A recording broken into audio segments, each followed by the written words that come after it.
하나님의 말씀은 야고보서 2장입니다.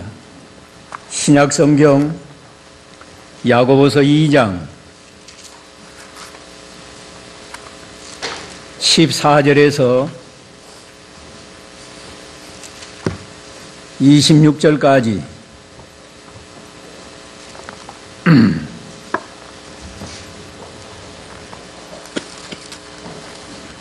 야고보서 2장 14절 나의 형제들아 만일 누가 믿음이 있다고 말하면서 행위가 없으면 무슨 유익이 있겠느냐?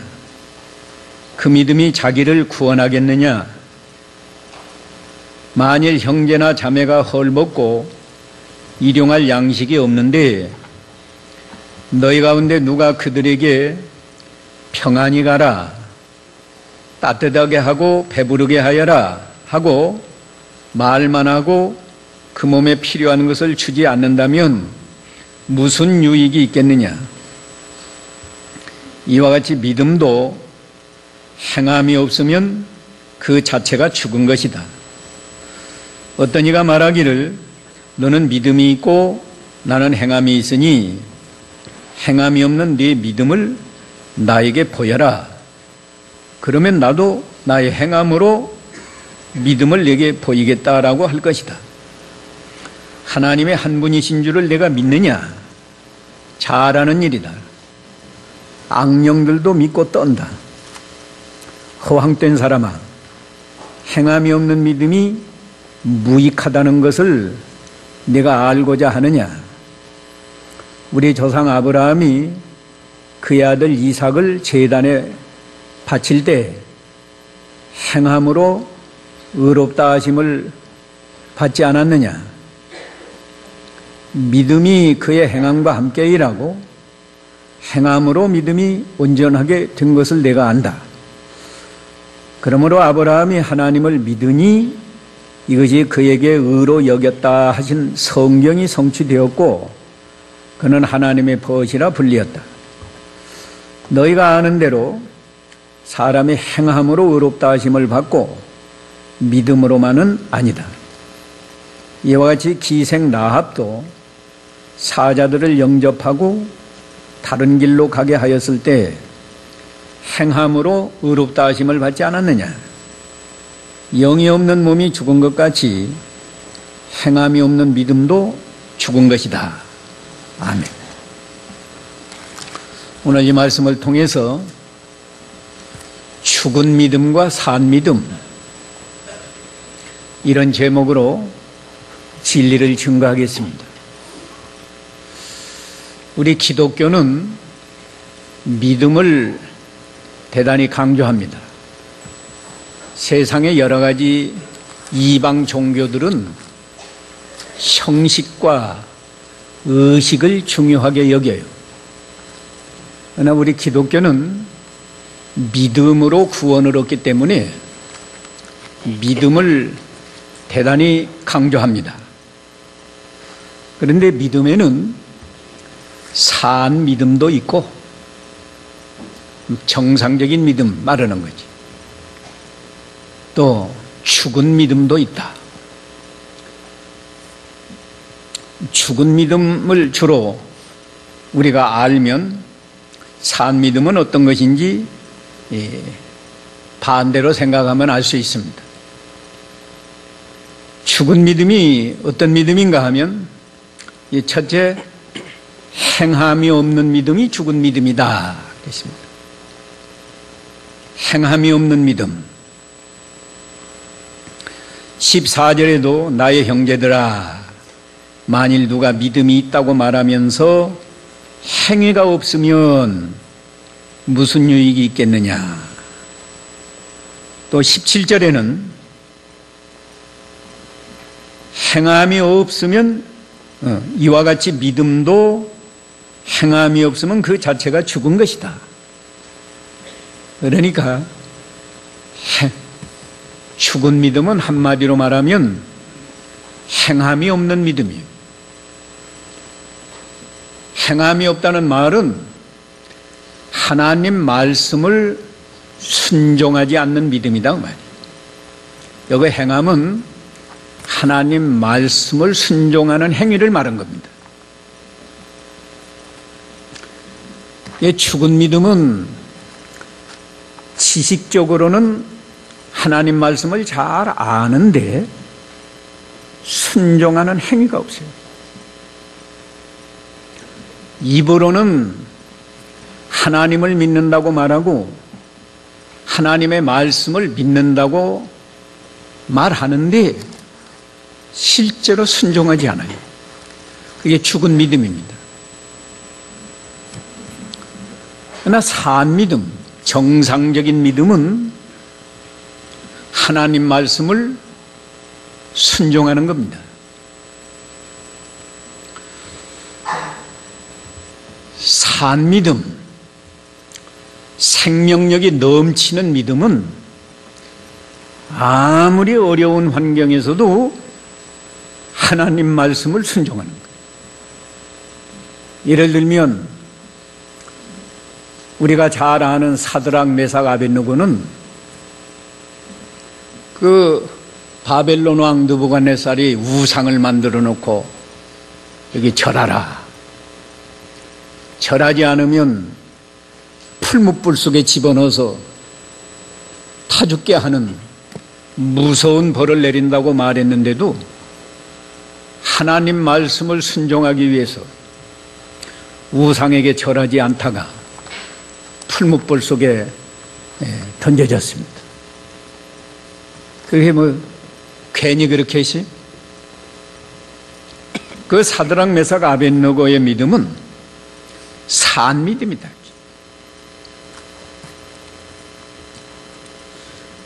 우리가 교회 나오는 사람 쳐놓고 다 믿습니다, 믿습니다 말하는데 우리가 하나님 말씀을 정말로 순종하는가? 오늘 심각하게 자기 자신을 돌아봐야 합니다.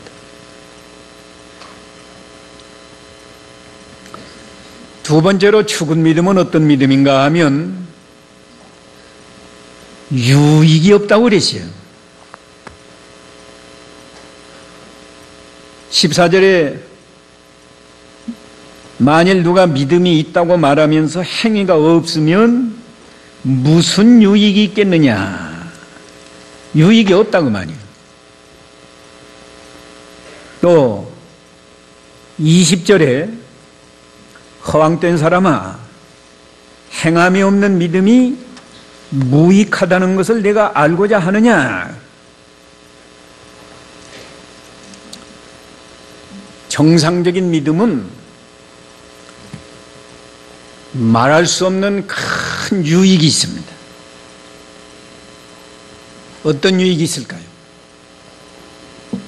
하나님을 기쁘시게 하는 유익이 있어요.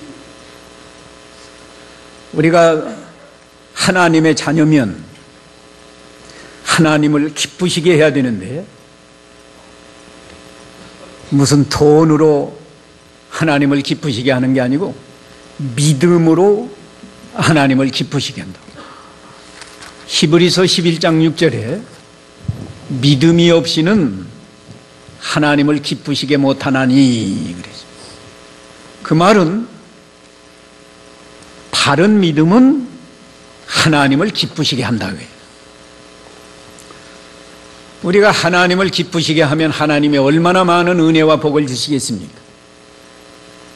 그런데 죽은 믿음은 하나님 말씀을 순종하는 행위가 없으니까 하나님을 기쁘시게 못해요. 너희 바른 믿음은요, 자기가 엄청나게 많은 복을 받는 유익이 있습니다. 우리가 다 잘 아는 성경 아닙니까? 신명기 28장 1절로 6절을 보면 하나님 말씀을 순종하면 성읍에서도 복을 받고 들에서도 복을 받고 집안에 들어가면서도 복을 받고 나와도 복을 받고 내 몸의 소생, 자손이 복을 받고, 토지소산, 농사를 지어도 복을 받고, 육축의 새끼, 심지어 가축을 길러도 복을 받고, 내 떡반죽 그릇이 복을 받고, 뭐 복이 넘쳐요. 그런데 하나님 말씀을 순종하는 행위가 없으니까 복을 못 받는 거예요.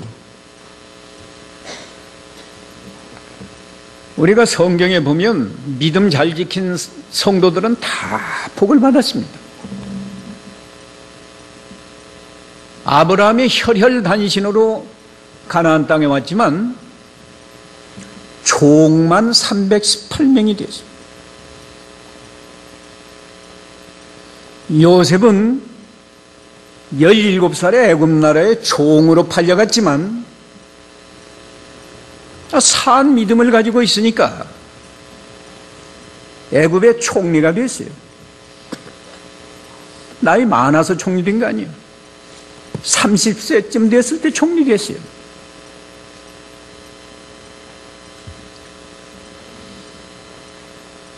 산 믿음은 하나님을 기쁘시게 하고 자기가 복을 받고 얼마나 유익이 있어요.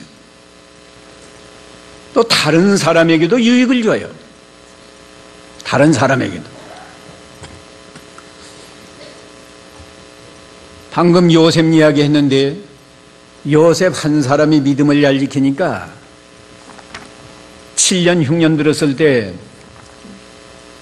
자기 형들, 부모 굶어 죽지 않도록 애굽으로 초청해서 살았죠. 그뿐 아니라 애굽의 모든 백성들이 7년 흉년 들었을 때 다 굶어 죽을 뻔했는데 요셉 한 사람이 믿음 잘 지켜서 그들이 다 풍요롭게 잘 살지 않았습니까? 그러나 죽은 믿음은 하나님을 기쁘시게 못하고 자기도 복을 받지 못하고 다른 사람에게도 유익을 주지 못하고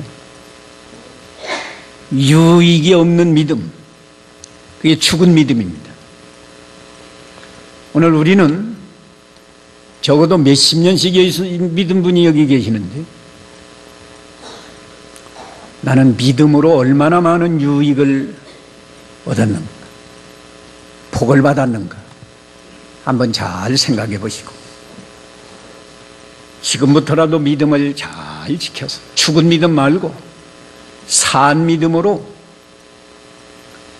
하나님을 기쁘시게 하고 자기가 복을 받고 주위 사람에게 유익을 주는 그런 성도로 살아가시기를 바랍니다. 세 번째로 죽은 믿음은 어떤 믿음인가 하면 보여주지 못하는 믿음입니다.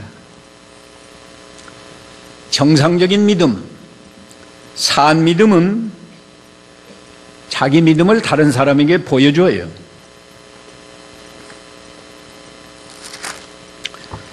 이 18절에 보면 어떤 이가 말하기를 너는 믿음이 있고 나는 행함이 있으니 행함이 없는 내 믿음을 나에게 보여라.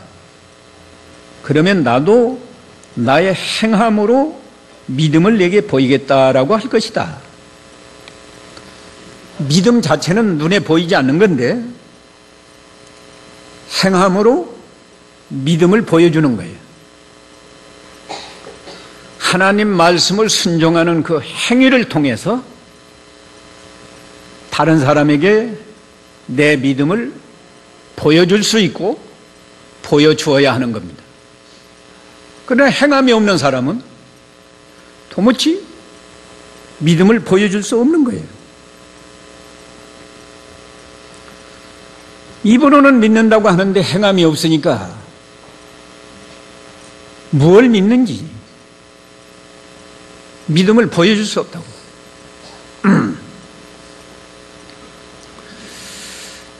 우리 예수 믿는 성도는 하나님 말씀을 순종할 때 선한 행위가 이루어지고 그 선한 행위를 통해서 하나님께 영광을 돌리는 거예요.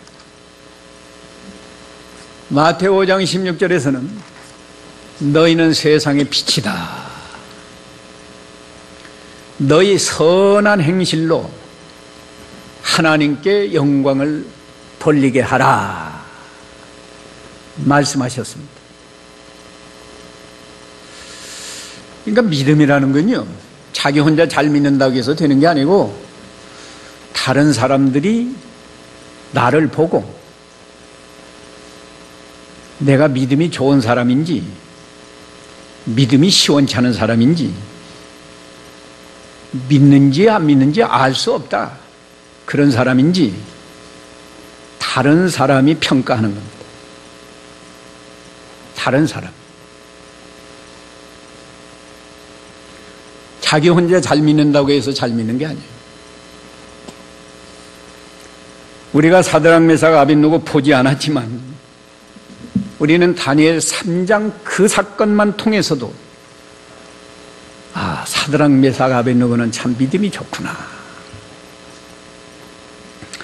오늘 본문에 나오는 아브라함이나 기생 라합도 아브라함은 우리처럼 성경을 많이 배우지 않았는데 참 믿음이 좋구나. 우리가 알 수 있잖아요.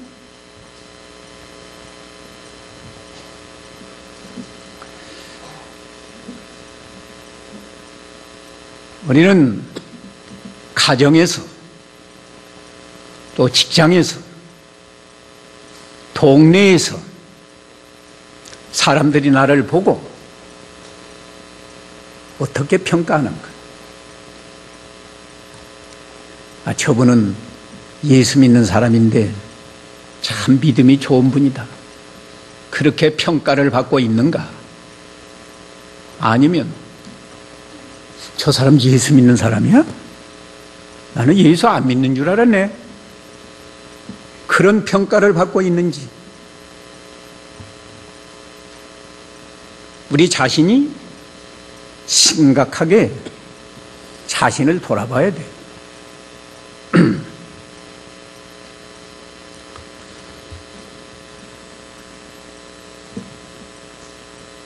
네 번째, 순서로는 네 번째 마지막 순서입니다. 죽은 믿음은 구원받지 못하는 믿음이요. 여기 14절에 나의 형제들아, 만일 누가 믿음이 있다고 말하면서 행위가 없으면 무슨 유익이 있겠느냐? 그 믿음이 자기를 구원하겠느냐? 구원하겠느냐고 이렇게 질문하는 것은 구원받을 수 없다는 뜻을 강조하는 그 어법이에요.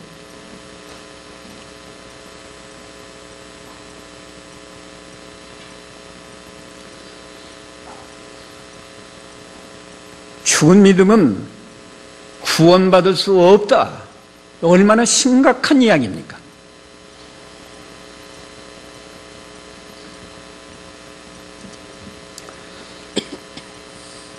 구원이 뭐예요? 구원이. 우린 여기 다 구원받았다고 자부하면서 여기 모인 분들입니다.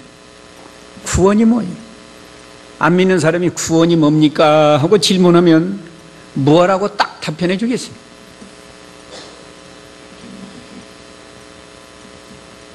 기본입니다. 기본. 구원이라는 건 하나님께 죄사함 받는 거예요. 죄사함 받고 영생을 얻고 그래서 하나님의 자녀가 되는 거, 이게 구원이에요. 세 가지 말로 딱 표현했어요. 구원이 뭡니까? 하나님께 죄사함, 죄 용서받는 것이 구원이다. 두 번째는 뭘 얻어야 돼요? 영생을 얻는 것이 구원이다. 세 번째는 뭐예요? 하나님의 자녀가 되는 것이 구원이다. 그런데 우리 인간의 힘으로는, 내 힘으로도 다른 사람의 힘으로도 죄사함을 받을 수 있는가? 이 죄부터 우리가 좀 생각해야 돼요. 우리는 태어날 때부터 죄인으로 태어납니다. 아담이 타락한 이후 그때부터 타락한 죄인에게서 태어나는 아담의 자손들은 다 죄인으로 태어나는 거예요. 이게 낳자마자 죽어도 그건 죄인으로서 죽는 거예요. 이 세상에 살면서도 알면서 지은 죄, 모르고 지은 죄 얼마나 많은지 몰라요. 아담과 하와는 선악과를 먹지 말라는 한 말씀 어기고 선악과를 먹어서 죄를 범했는데, 우리는 이 성경 말씀이 다 하나님 말씀인데 한 말씀 어겨도 죄라고요. 그런데 얼마나 많은 죄를 모르고도 짓고 알고도 짓고 태어날 때도 죄인으로 태어나고, 이 죄가 우리 인간을 불행하게 만드는 거예요. 왜? 그저 불행이 오는 게 아니고 하나님이 벌을 내렸어요. 하나님은 죄를 미워하시기 때문에 죄에 대해서는 반드시 벌을 내리는데, 그 벌이 뭐냐? 우리가 이 세상에 사는 동안에 고통을 느껴요. 마음으로 느끼는 고통, 경제적으로 가난해서 느끼는 고통, 질병으로 느끼는 고통, 또 인간 때문에 당하는 고통. 성경에는 인생 채찍이라고 말했는데, 자녀 때문에 부모가 고통당하는 사람 많고, 남편 때문에 고통당하는 아내가 많고, 아내 때문에 고통당하는 남편이 많고, 그 외에도 대통령 한 사람이 잘못하면 온 국민이 고통을 당하고, 북한 김정일, 김정은이가 잘못하니까 온 국민이 얼마나 고통 가운데 빠져. 그뿐 아니, 자연적인 재난, 지진 또는 무슨 홍수, 태풍, 여러 가지 이 고통이 어디서 오느냐? 죄 때문에 온다. 죄에 대한 하나님의 형벌이에요. 그걸로 다가 아니에요. 그보다 더 큰 고통은 반드시 죽어야 돼. 죽어야 된다. 죽음으로 끝나지 않고 죽은 다음에는 지옥에 떨어져서 영원히 저주를 받아야 돼. 그렇기 때문에 구원이라고 하는 것은 이 죄에서 해방되는 것, 하나님 앞에 죄를 용서받는 것, 이게 구원이다 그거예요. 그런데 인간의 힘으로는 이 죄를 용서받을 길이 없다고.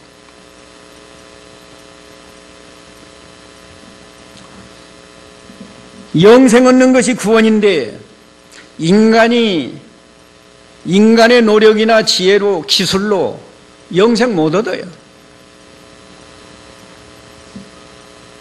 다 죽는데 어떻게 영생을 얻어? 날 때부터 죄인으로 태어나서 마귀의 종로로 두고 마귀의 자식이 되었는데 어떻게 하나님의 자녀가 돼요? 우리 인간의 힘으로는 전혀 아무것도 안 돼요. 그러니까 하나님이 구원의 길을 열어주셨는데,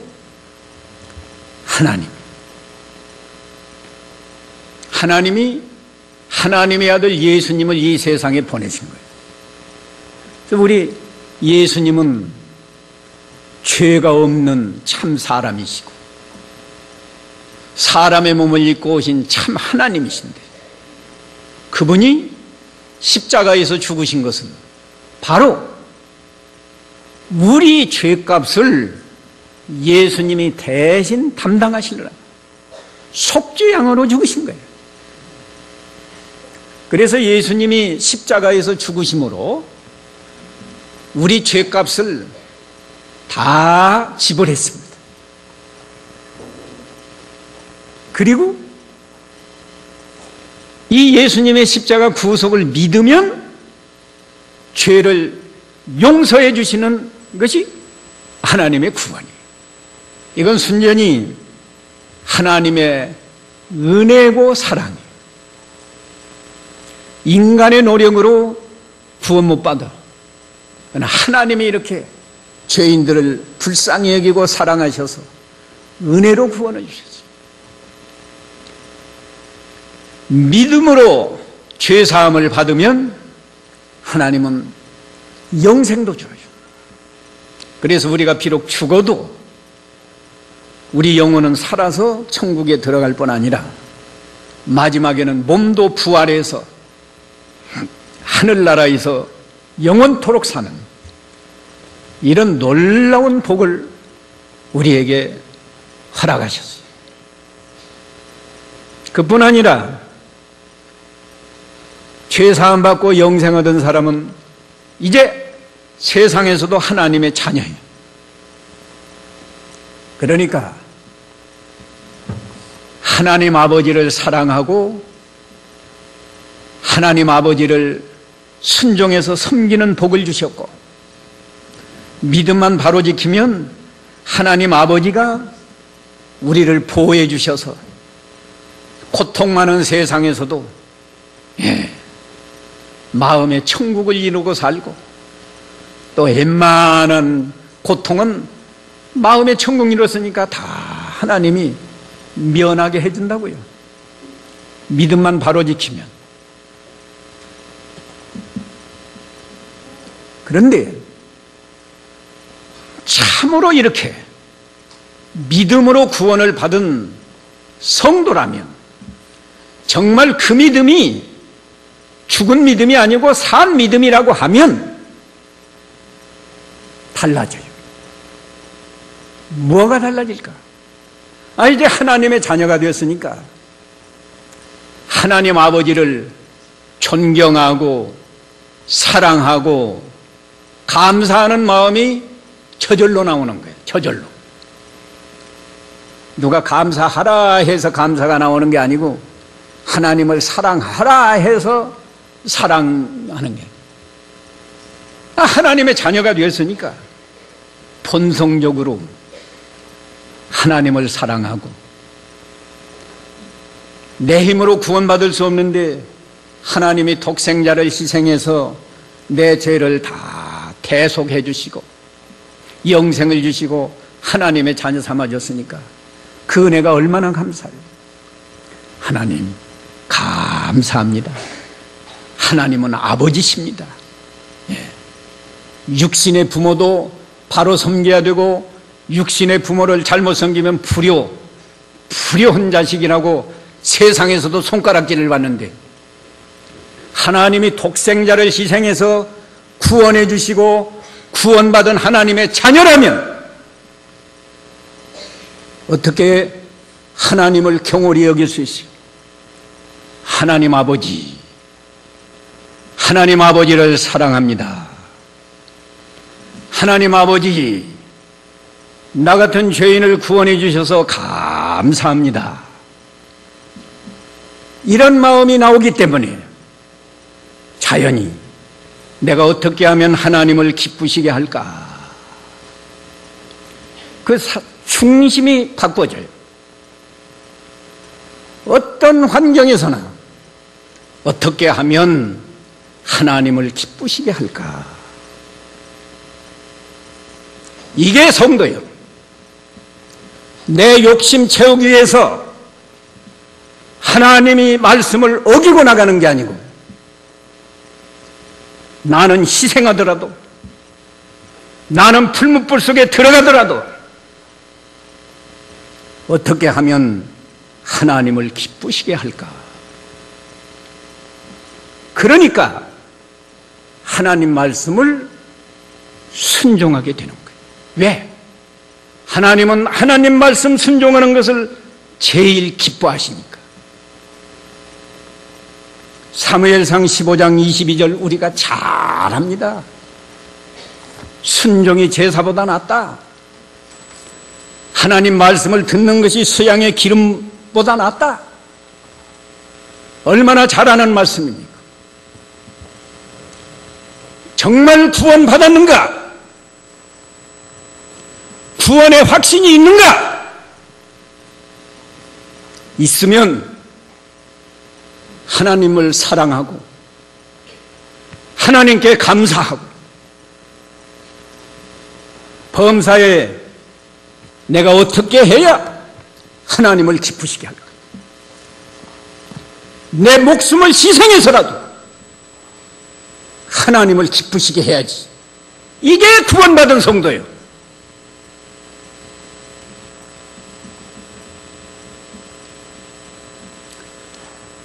이 구원받은 참 믿음은 믿음이 행함과 함께 일한다고 그랬습니다. 22절 믿음이 그의 행함과 함께 일하고 행함으로 믿음이 온전하게 된 것을 내가 안다. 이 말씀 아주 중요한 말씀이에요. 믿음이 그의 행함과 함께 일한다 하는 말은 참 믿음은 그 믿음에서 행함이 나온다 그런 뜻이에요. 믿음에서 뭐가 나와요? 행함이 나온다. 우리가 구원은 믿음으로 얻어요. 행함으로 얻는 게 아닙니다. 우리가 뭔 율법을 지켜서 구원 얻는 것도 아니고 우리 자신이 어떤 선한 행실을 해서 구원 얻는 건 아니에요. 구원은 믿음으로 구원 얻어요. 그러나 참으로 믿어서 구원 얻었다고 하면 그 믿음에서는 뭐가 나와요? 행위가 나옵니다. 행위가. 그 행위가 바로 하나님을 사랑하는 마음, 하나님께 감사하는 마음, 하나님을 기쁘시게 해야지.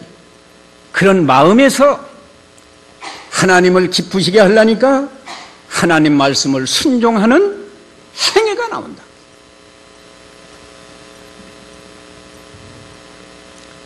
믿음이 그의 행함과 함께 일하고 하는 말은 여러분이 문자대로 보면 좀 이게 무슨 말인가 의아할 수 있지만 믿음에서는 행위가 나온다는 말이다.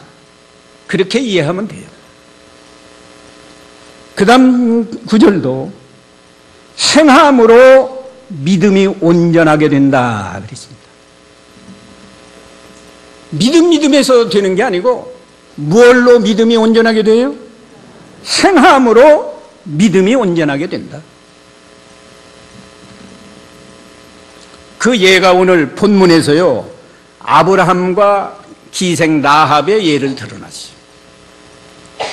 아브라함이 창세기 15장에서 여호와를 믿으니 하나님이 의롭다 여겼다 그랬어요. 창세기 15장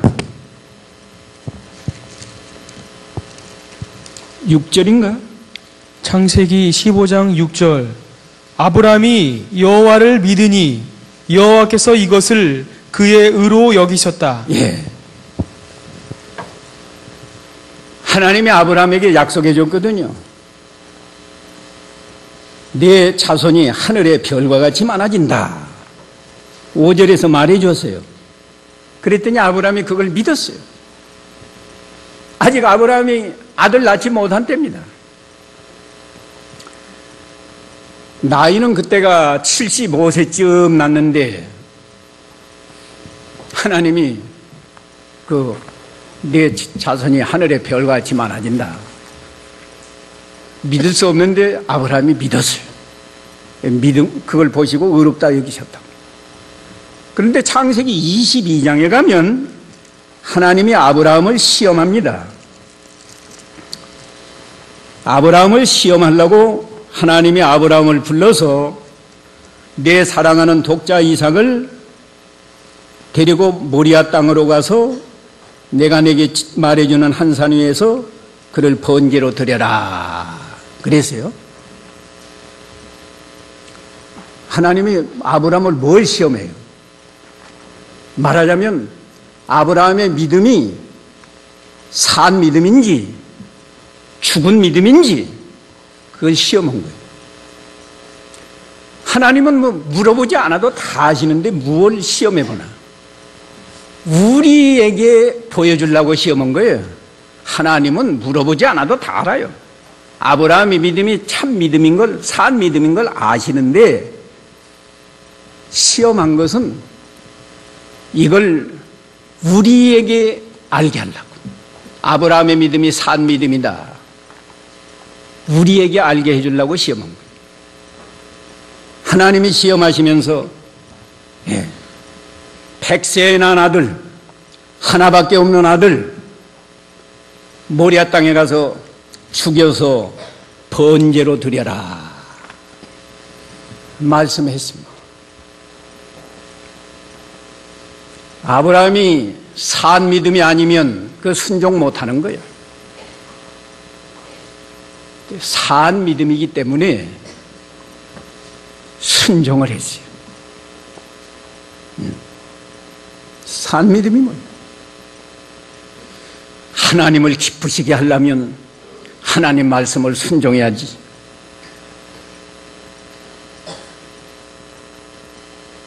아무리 하나밖에 없는 아들이라도 이걸 바쳐서 죽이는 것을 하나님이 기뻐하시면 죽여야지. 그래서 순종한 거고. 또 산 믿음. 하나님은 자녀에게 절대로 그 무슨 나쁜 말씀, 우리에게 고통받게 하려고 나쁜 말씀을 주는 게 아니에요. 하나님 아버지가 우리 자녀에게 왜 나쁜 말씀을 주겠어요? 다 우리 복 받으라고, 우리 유익하게 하라고 하나님 말씀 주시는 거기 때문에. 아브라함은 그거 믿었어요. 내가 내 자식을 죽여서 불러 태워서 제사해도 하나님은 더 큰 복을 주실 것이다. 더 큰 복이 뭘까? 하나님은 전지전능하시니까 죽은 자 가운데서 살려서 더 큰 복을 주실 것이다. 그렇게 믿으니까 아브라함은 뭐 독자 바치는 게 조금도 아깝지가 않았어요. 그래서 바친 거예요. 기생 라합은요, 이방 여자예요. 아브라함은 이스라엘 백성입니다. 또 기생 라합은 도덕적으로 얼마나 천한 여자, 형편없는 기생이라고. 성경에 기생이라고 해놨으니까 얼마나 형편없는 여자. 그런데 이 기생 라합이 말이에요, 이스라엘 백성이 애굽에서 해방되어 가지고 이 홍해 바다를 건너서 광야 40년을 통과하고 이제 요단강 건너서 가나안 땅으로 들어오는 그 찰나에 이스라엘의 정탐꾼이 2명이 그 기생 라합의 집에 들어왔어요. 기생 라합이니까 아마 술도 팔고 뭐 여관 같은 장소지. 그때 기생 라합이 그러지 않았습니까? 당신들의 하나님은 상천하지의 하나님이시다. 상천은 하늘, 하지는 땅, 하늘과 땅에서 모든 것을 주장하시는 전능하신 하나님, 살아계신 하나님, 그걸 알았어요. 믿었어요. 애굽에서 10가지 재앙 내리신 거나 그 홍해바다 갈른 사건이나 요단강 동편에서 아모리 왕과 아모리 왕 시온, 바산 왕 옥 죽인 사건, 그 몇 가지 사건을 통해서 야, 이스라엘의 하나님은 상천하지의 하나님이시구나. 하나님의 백성을 대적하면 바로 왕도 하나님이 벌을 내리고 홍해 바다도 이스라엘 백성을 방해하지 못하도록 갈라주시고 아모리 왕 바산 왕이 대적하다가 죽고 이걸 보고 나도 하나님의 백성에게 대적하다가는 죽겠구나. 어떻게든지 하나님의 백성을 잘 도와야 되겠다. 그래서 도와달라고 안 했는데도 숨겨줬어요. 정탐꾼이 도와달라고 했습니까? 안 했어요. 당신이 지붕으로 가서 숨어라. 반드시 당신 잡으러 올 거다. 숨겨놓고 찾으러 왔을 때 다 나갔다고. 빨리 쫓아가라고. 그러지 않았습니까? 이건 기생 라합이 하나님의 백성을 도와주면 반드시 하나님이 복 주실 걸로 믿었다. 손해주면 벌받고 도와주면 복받고 이걸 믿었기 때문에 정탐꾼이 도와달라고 안 해도 도와줬어요. 하나님은 그걸 다 보시고 여리고성이 다 멸망해도 기생 라합과 그의 가족은 다 구원해 주시고 예수님의 족보에도 참여하는 큰 복을 주시지 않았습니까? 이것이 산 믿음이다.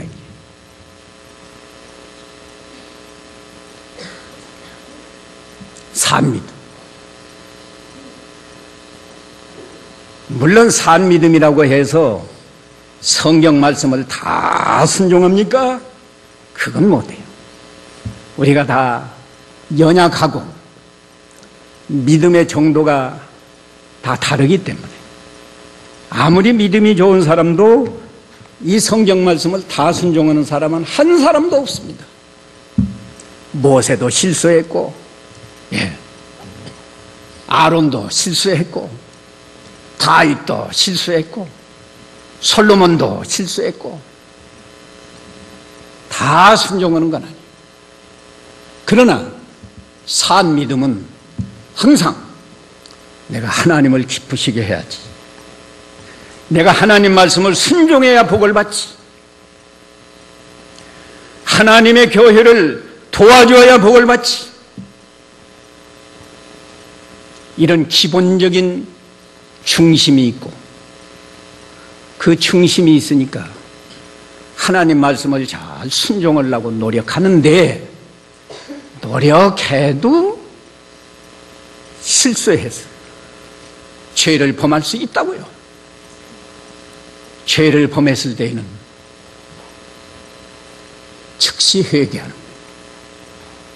죄를 범했어도 우리가 믿음으로 구원을 얻기 때문에 여전히 구원은 취소되지 아니하고 하나님은 여전히 나의 아버지시기 때문에 죄를 짓고 나면 모르고 죄를 졌어도 깨닫는 순간 하나님 아버지 앞에서 너무 죄송하고 너무 부끄럽고 죄송한 정도가 아니라 하나님의 징계할 것이 두려워서 스스로 하나님 아버지 제가 잘못했습니다. 제가 이렇게 어리석어서 또 죄를 범했습니다. 용서해 주시옵소서. 통절히 회개하지 않을 수 없는 거예요. 거기까지가 산 믿음이에요. 죄를 범하고도 회개하지 않고 사람이 믿음으로 구원했지 뭐 행함으로 구원하는가? 이런 핑계를 하는 것은 믿음으로 구원은 진리에 대한 모독이에요. 믿음으로 구원을 한다는 말은 구원의 확신을 가지라고 해요.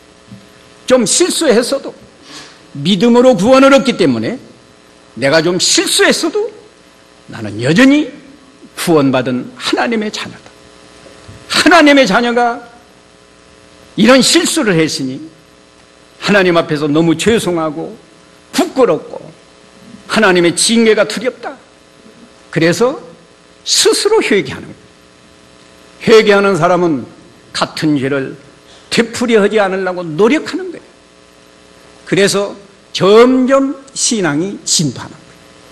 그런데 요새 얼마나 많은 기독교 신자들이 하나님 말씀 순종하지 않으면서 죄 짓는 것을 보통으로 여기면서 구실로 사람이 믿음으로 구원했지 뭐 행함으로 구원했는가?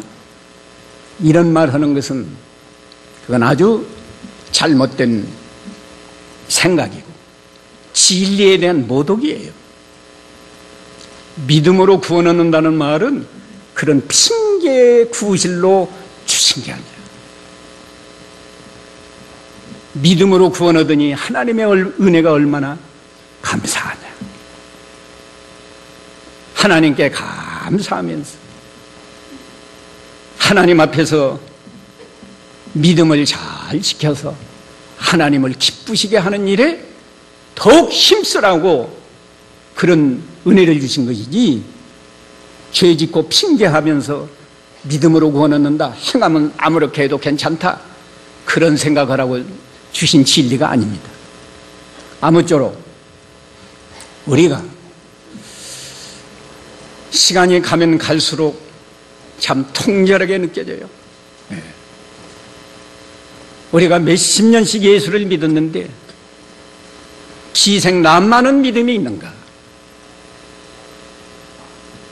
아브라함보다 얼마나 많은 성경을 우리가 배워서 알고 있는데 우리가 아브라함과 같은 믿음이 있는가? 오늘 죽은 믿음과 산 믿음을 통해서 우리는 산 믿음으로 하나님 말씀을 잘 순종해서 하나님을 기쁘시게 하고 자기 자신이 좀 복을, 뭐 꼭 육신의 복만이 아니고요, 몇 주 말했습니다만 마음의 천국을 이루는 그런 복을 받고 다른 사람에게도 유익을 주는 이런 신앙의 열매를 풍성히 맺히시기를 바랍니다. 같이 기도합시다. 거룩하신 하나님 아버지, 우리 힘으로는 도저히 구원받지 못하고 세상에서도 고통을 당하고 죽어야 되고 죽은 다음에는 지옥에서 영원히 불의 형벌을 받아야 마땅한데 하나님이 우리를 불쌍히 여기시고 사랑하셔서 독생자를 희생해서 우리를 구원해 주신 은혜 참으로 감사합니다. 이 그리스도의 십자가와 부활을 믿어서 우리가 죄사함 받고 영생을 얻고 하나님의 자녀가 되었사오니 이제는 항상 하나님을 기쁘시게 하는 일에 전심전력을 다 기울이게 해 주시옵소서. 또 우리가 입으로만 믿는다고 하지 말고 하나님 말씀을 순종할 때 성읍에서도 들에서도 복을 받고 들어가도 복을 받고 나가도 복을 받고 우리 몸의 소생, 토지소산, 육축의 새끼, 떡반죽 그릇이 복을 받는다고 말씀했사오니 우리가 산 믿음으로 하나님 말씀 잘 순종해서 우리 모든 성도들이 영육간의 복을 받도록 인도해 주시옵소서.